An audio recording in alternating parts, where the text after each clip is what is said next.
সালভের টাকা নাই কেন? প্যারালাইসিস, অবশ, রোজা থাকেন? কে কে বাসায়? দাদা চিনতে বড় আছে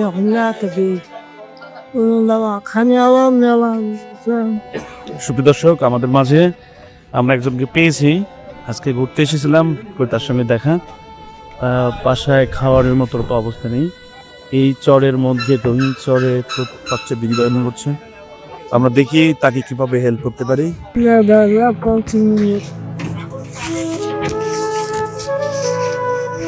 তো আমি তাকে কিছু অর্থ সহযোগিতা করলাম, খেয়ে চাল কিনে খাবেছি। চাচা খুশি আছেন তো? খুশি হ্যাঁ, খুশি এটা কোন জায়গায় আসছি? চিলমারি। হ্যাঁ, আচ্ছা ঠিক আছে। চিলমারি নদী বন্ধ। চিলমারি নদী বন্দরে আমরা এই চাচাকে পেয়েছি। আমরা তাকে কিছু অর্থ সহযোগিতা করলাম। আপনারা সবাই দোয়া করবেন আমরা যেন আরো মানুষকে সহযোগিতা করতে পারি।